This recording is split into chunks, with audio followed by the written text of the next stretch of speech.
Hello, welcome on the podcast NA SVEZI. Today my guest is one woman, American woman who fight on Kiev side on this war. Hello Anya, how are you? Welcome. Good, thank you for having me on. Tell me Anya a few things about your previously military experience and your previously war experience. I grew up in a small town in Texas, Denison. There's not much there, very poor town, so I joined the military. I did 7 years in the U.S. Army. I got sent to Iraq in 2010, came back and was sent the very next year, early 2013, I believe, to Afghanistan. After that, I got out of the Army and joined the ISIS war in Iraq. I didn't go into Syria, and fought alongside the Peshmerga on the 3rd Special Forces of the Patriotic Union of Kurdistan. And then I came back home and was doing college to be a veterinarian when war broke out again, and I decided to join the Ukrainian-Russia war on the Ukrainian side.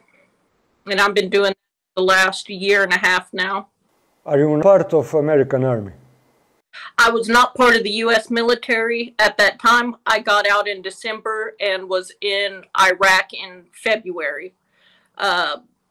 So I had 2 or 3 months after I got out of the U.S. Army to try and acclimate back home, and I just couldn't do it. I needed the war, so I joined the ISIS war on the side of the Peshmerga. So what was you know how I grew up. What was your life like growing up, and how did you get involved in the Russian war? At the beginning, I must say a few things. First of all, I speak broken English. I speak English like a Russian pimp in cheap Hollywood movie. And I have stage fight like Biden in front of stairs. My guest is lady. I'm host of this podcast and she is my guest. And she has some ideals opposite to mine. And I must respect her because she is now fighting this war on trenches, and I have respect that. I grew up normally. I grew up in 1990s when NATO bombing us. First NATO bombing my brothers Serb in Bosnia, then NATO bombing us in Serbia. In that time NATO was Al-Qaeda Air Force. And basically NATO hit my elementary school. When I saw that somebody slapped in the face White House administration, I tell myself that I must take a part on this war. And I served for 2 years in Don Kozak army in Lugansk People Republic. Tell me a few things about that incident when Russian caliber missiles hit your camp, and what was morale in your unit in that time? So I came in on day 3 after the Yavoriv bombing, when everybody was coming back in because they were staying somewhere else. I mean, morale was okay. I think it was a wake up for a lot of people that this is a peer-to-peer fight. It's not where a lot of veterans like myself had overwhelming air superiority, where if it came out of the sky, it was ours, basically. So that scared some of the veterans away that weren't very serious about fighting. They thought it was going to be kind of an easy fight, and it woke up a lot of people to it not being that way, that this was going to be a peer-to-peer. I've been just about everywhere in Ukraine. I've been in Chernihiv. I have been to Kharkiv to drop off supplies. Odessa, Zap. I did quite a bit of time in Zap. and other oblasts.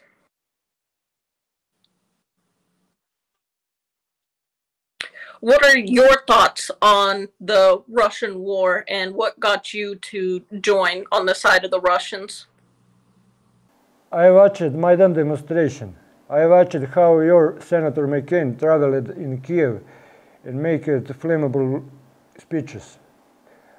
I watched how Ukrainian Nazism was born.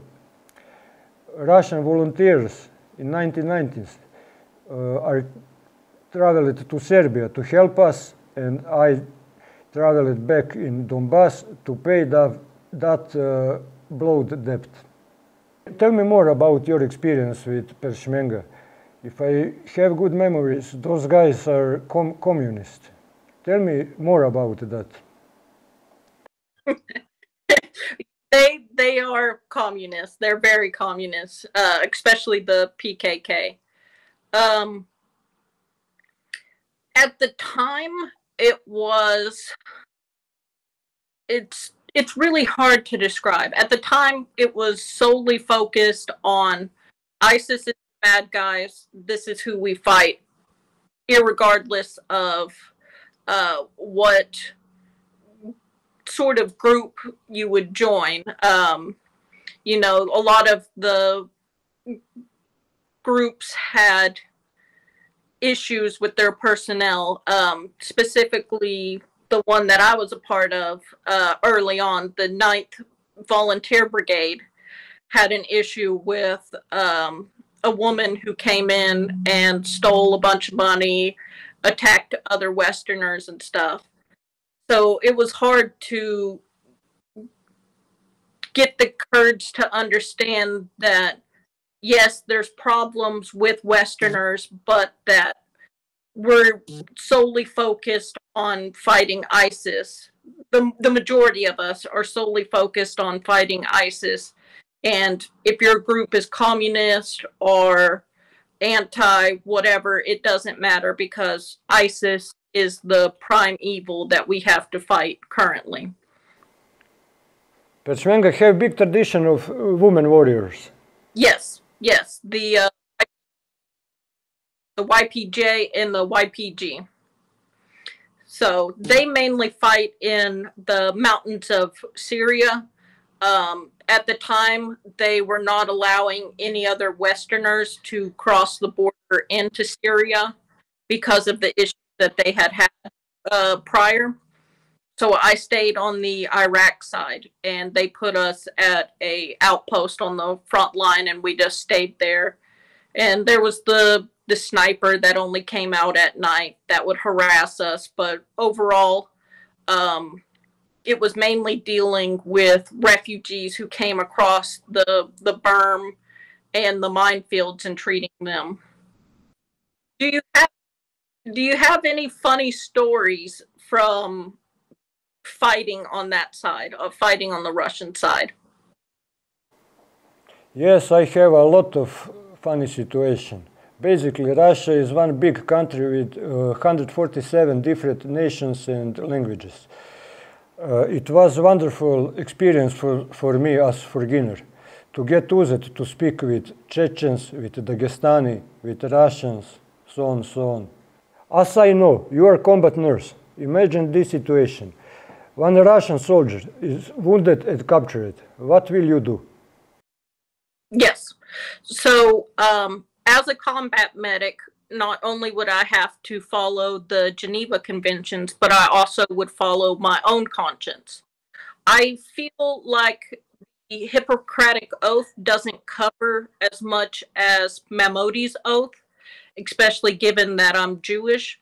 So if I came across the issue where I would have to treat a Russian soldier, the Geneva Convention states that I'm to treat the most heavily wounded first, irregardless on if they're friend or foe. And I have no issues doing that whatsoever. If it's an injured person is an injured person to me. Same thing with animals. I would treat an animal as well if I came across an injured animal. How do you see the war ending? I have no doubt that Russia will win.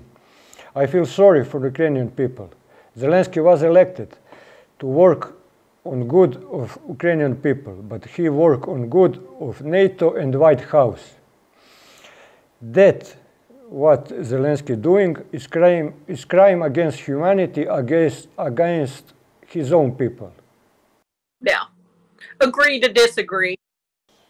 Please compare this war with war in Afghanistan and war in Iraq. It is first time that you don't have air superiority and technical superiority. There's no comparison whatsoever. This is the first peer-to-peer fight the U.S. and basically by extension NATO has had since probably the Korean War. My entire generation and the global war on terror generation has never had to fight a peer. And like I said earlier, it's very, I wouldn't say upsetting. It's very different from Iraq and Afghanistan.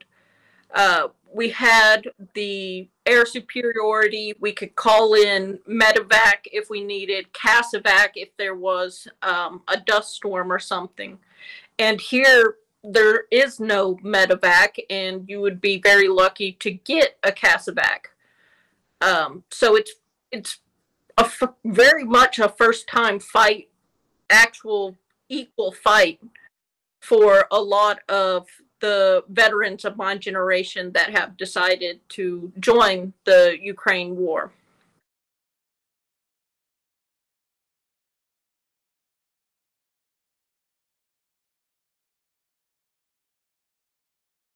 Okay, so a medevac would be a vehicle. Mm-hmm. A medevac would be a vehicle, usually a Black Hawk, to get us out, and we don't have those. And then a casevac would be basically a commandeered vehicle. It may be a Humvee, it may be a Lada, something that isn't necessarily made for medical use, like an ambulance would be, but is being used temporarily to get the injured and dead out. Can you tell me, please, how many foreign mercenaries took a part on Ukrainian side in this war, and how many of them are dead or wounded? Okay, so currently the government and what I'm tracking is about 125 Westerners have died currently. However, there's probably close to 10,000 of us here. There's a lot of Westerners here that are helping on the Ukrainian side. I don't know the exact number that are helping, but it's definitely high thousands. It's about 125. We had, that is not counting the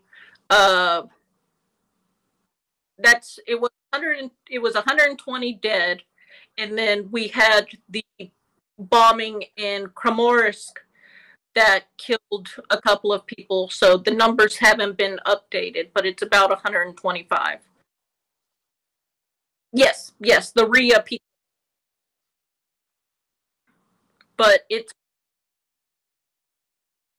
such a small amount of dead Westerners compared to how many are actually here that it's such a small percentage. Westerners have been on the front line, the second line, and the rear areas. Did you heard some stories by soldiers which was captured by Russians? Are you afraid of being captured, and what are you thinking how Russian will treat you? So I've heard stories both ways. I have two guys that I know that were captured and returned. They said that they were beaten rather badly. These are Westerners, not ethnic Ukrainians. They said they were beaten with an iron pipe. They were made to fight dogs for food, made to fight each other for food, and a couple of other, not quite torture, but not proper techniques for POWs. As far as myself, I know both as a female and having been a Western soldier that I probably will not be treated well, but that the chances of me being repatriated and returned to Ukraine are also high.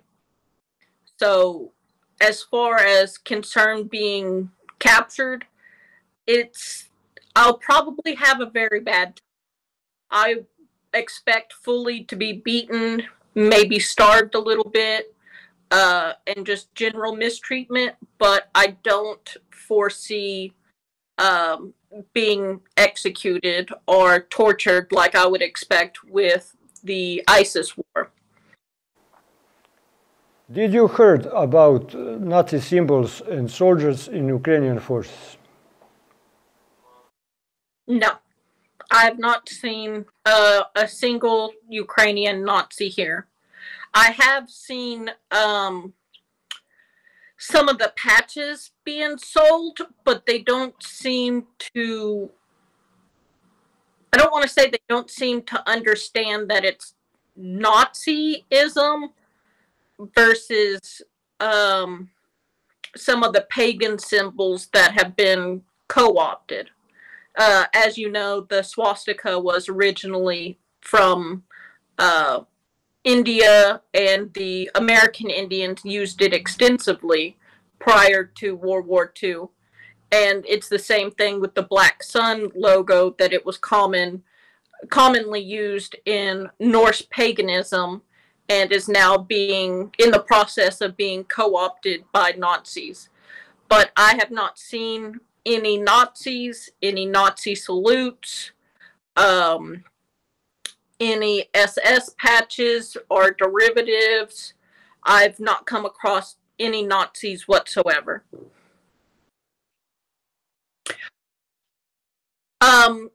No. They said that about the Black Sun logo, that it was a Norse thing, that it was a Norse paganism thing. Like I said, I haven't seen any swastikas or Nazi graffiti like that. It was mainly the Norse paganism symbols that seem to be more co-opted, but are not. I've not talked to any Nazis, dealt with any Nazis, had anybody say that they liked the Nazis. I've just not come across that. It may be the people that I hang out with. It may be that they don't bring that up. But I can safely say that I have not come across any Nazis whatsoever. Did you know that Kiev regime on prisoner exchange is changing loyal citizens of Ukraine for unloyal citizens of Ukraine? People from Donbass, Lugansk and Donetsk for people from Lvov and Ivano-Frankovsk region. Cut. No, I just know a lot of times with the prisoner exchanges, they just say it's a Ukrainian coming back in exchange for a Russian or something. They don't break it down by oblast. Can you imagine a situation when Biden exchanged people from Texas and Tennessee for people from New York and Boston?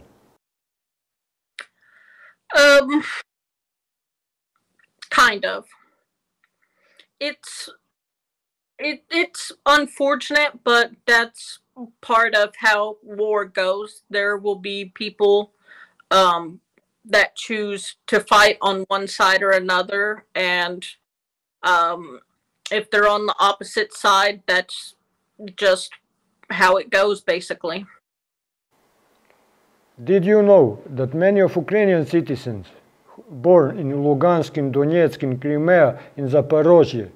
In this war, fight against Kiev regime.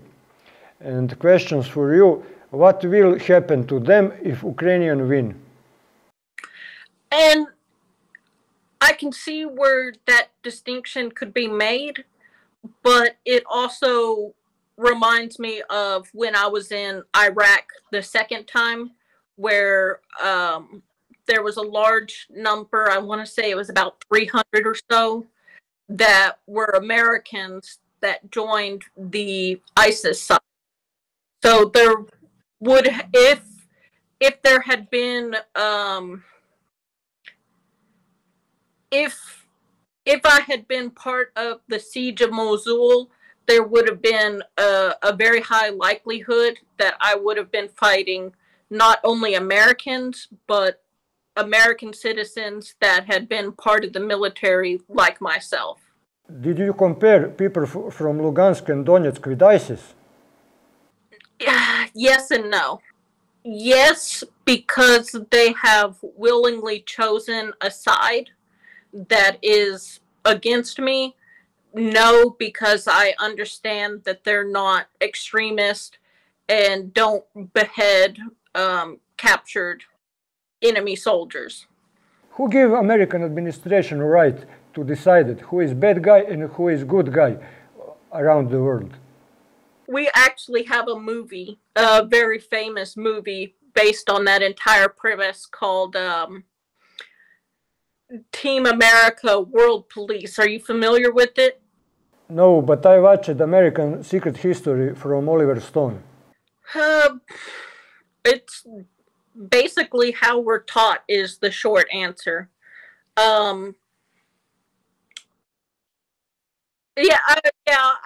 know. We're basically taught that we are one of the richest countries in the world, and therefore we have an obligation to help bring other countries up, which generally doesn't work out well for us, as we've seen in the last 20, 30 years. That doesn't stop us from trying, however.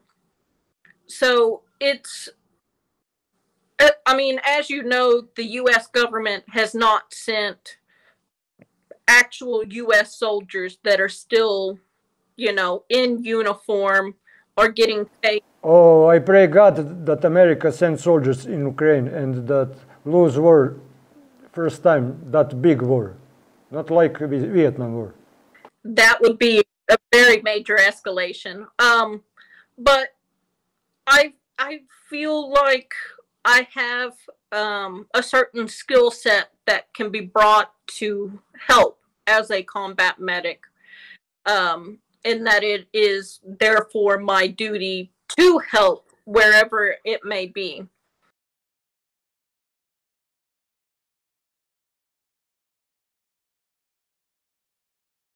We have 25 million. Ukraine was richest part of Soviet Union. Now Ukraine is poorest country in Europe. How you see that American help worked for Ukraine?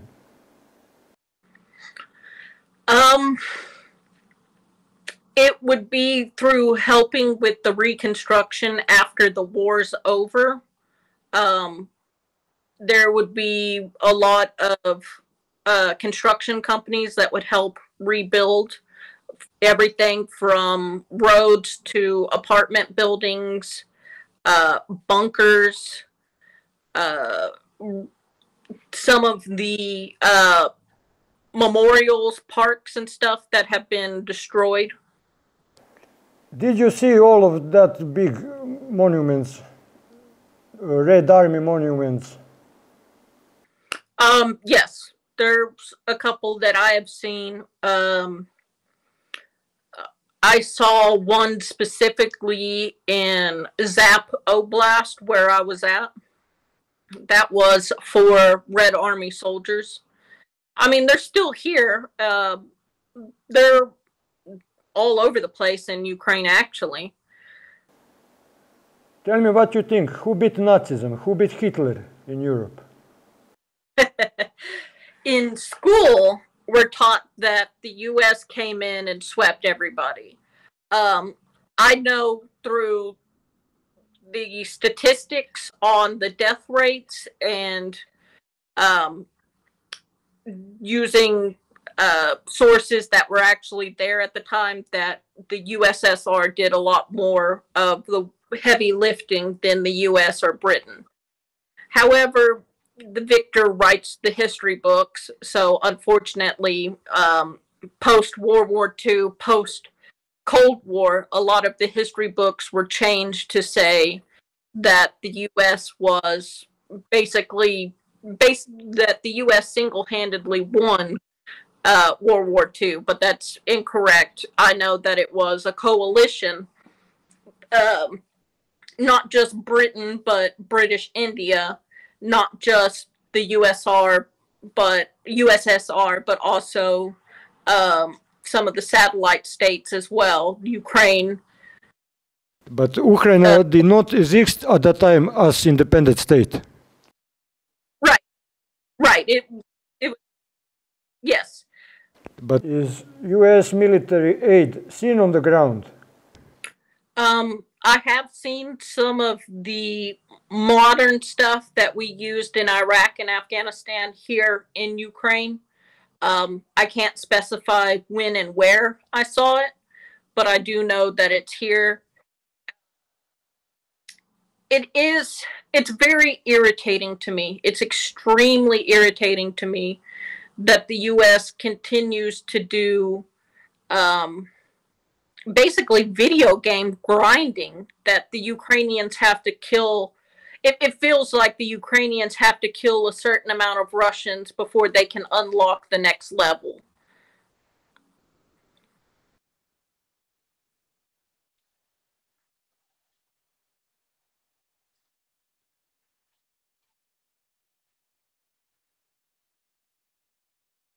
Did you have some messages for Biden? My message to Biden is to give the Ukrainians everything that they need now. And that includes the oft-derided cluster munitions. We can't use them. The U.S. has made cluster munitions and we can't use them, so why are we paying money to make sure that they don't rust away for a weapon we can't use when the Ukrainians are asking for it?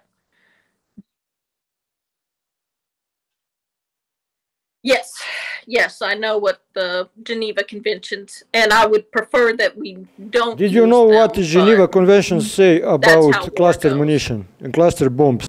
What do you think that America must send F-16s in Ukraine? Yes, the Ukrainians need F-16s, F-22s, perhaps not the F-35 currently, but they do need some form of air superiority. Even Black Hawks or Hueys to use, like I said, as medevacs. Can I tell you my Dear Santa list? No, go ahead. I'm actually honestly curious.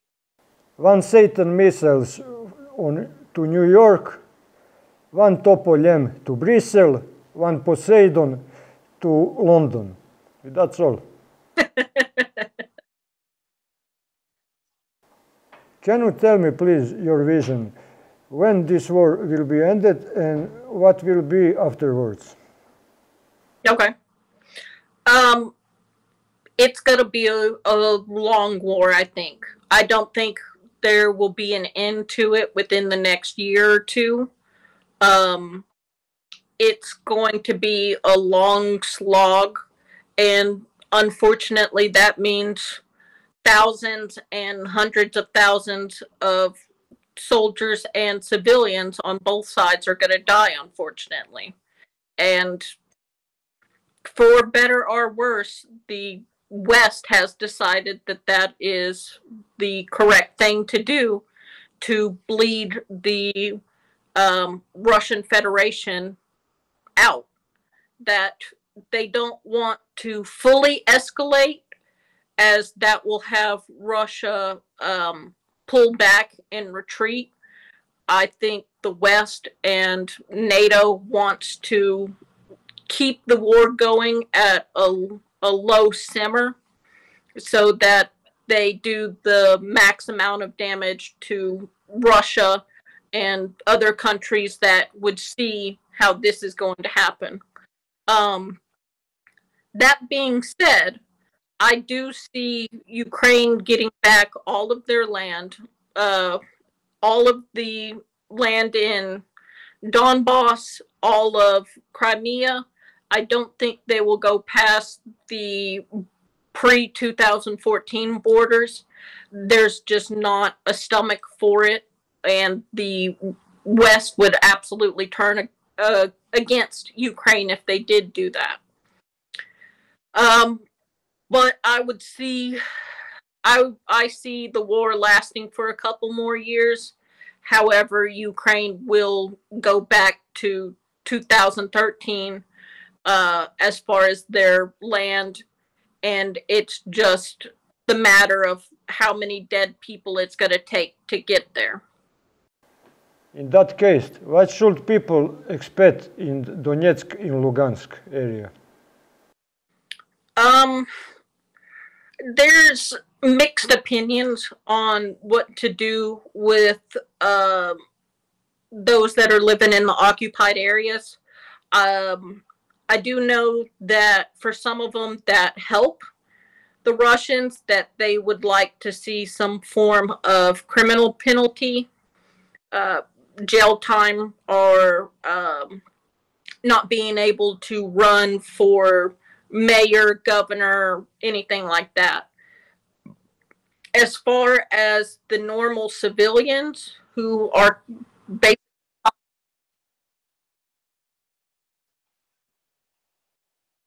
for normal civilians, I think they'll just go back to living how they live. They'll either choose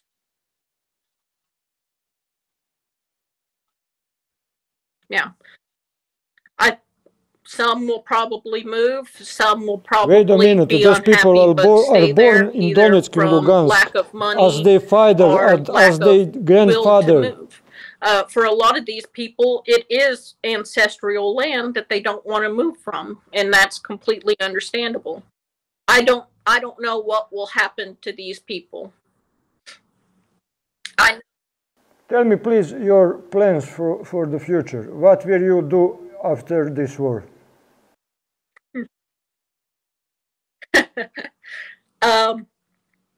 Actually, after the war's over, I'm thinking of moving to some place south of Kiev and having a little Afghan compound built and living. Basically, after the war's over, what I want to have happen is I get a disability payment from the U.S. for having destroyed my body, getting injured as an American soldier. It's about $2,000 US. I have it set up so that if something happens, that I will be buried in Ukraine, and everything that I have will stay in Ukraine, basically. I just get disability from, it's like a pension. I'm not part of the U.S. Army anymore, but they pay me a small pension that goes rather far here.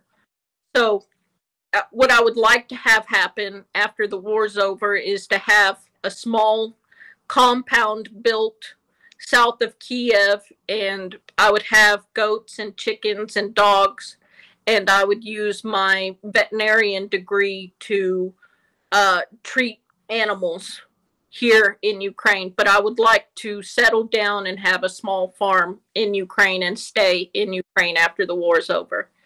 So if my side wins, I invite you to my small compound for coffee and tea and biscuits.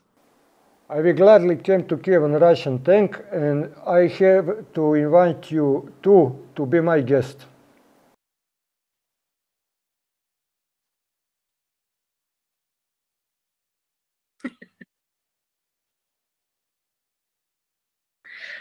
Yeah, I'm seen as a terrorist. Track and Nazi Merc has me, and I've got a dossier on the foreignCombatants.ru. So I'm not allowed in Russia. Did you have some legally problems with FBI when you turned back from Iraqi war? Oh, yes. Yes. I had problems both prior to leaving and after coming back. So this flag behind me is a joke. It's not an actual CIA flag. I'm not a spy or anything. But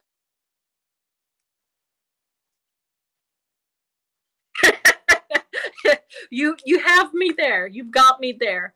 Yes, I was questioned by the FBI prior to leaving to go fight ISIS. They thought I was secretly Muslim because I'm Jewish and I don't eat pork and I cover my hair generally. And then when coming back, I was also questioned at the airport quite heavily. However, there was no criminal penalty for going to fight ISIS, but they did think for a while there that I did fight on the ISIS side, and I had to explain to them that no, I did not. You are one Christian woman who fight against ISIS. Imagine situation when American Muslim woman go to Iraq to fight against ISIS. If she have the problems when she came back in United States. Oh yes. Oh yes. They questioned. Yes. Will you have some legally problems because you participate in this war on Ukraine side? No. They still harass me every time I come back. I'm scheduled to do a resupply during the winter lull, and I fully expect to be harassed by both the FBI and the airport when I arrive back in the U.S. All Americans who fight somewhere, be it Iraq, Malaysia, or Ukraine, we all get questioned. Tell me please few things about your political views. Yeah, so I don't fit into either the Democrat side or the Republican side. Like a lot of people from my generation, I believe that most drugs should be legalized to help starve out the cartels. Weed, cocaine, yes, but not to PCP or meth, which tends to make people more aggressive. So that puts me kind of in the Democrat side, but I also believe that Americans should have free, unfettered access to weapons. If we're going to have the Second Amendment, that also means if you have enough money, you should be able to have grenades, AT-4, javelins, and things like that, which puts me firmly in the Republican side. But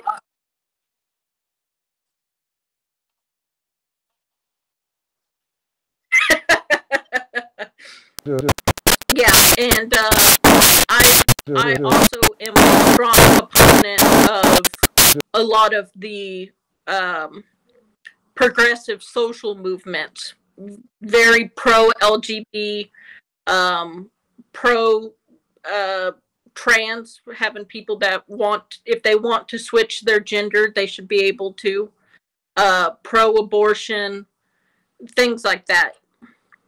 What Ukrainians think about LGBT population?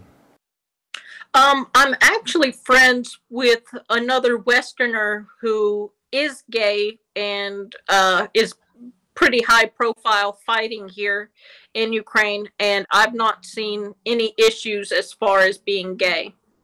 I know, right. The Ukrainians don't seem to have any issues with people being gay. I know they had some issues prior to 2014, but as it is now, they don't seem to have any issues with people being gay. Yes, the Ukrainians are becoming increasingly westernized and having those Western values. Anya, thank you for being our guest. I wish you personally all the best, except that you won in this war, and take care and udachi. Thank you. I wish the same to you. Udasi.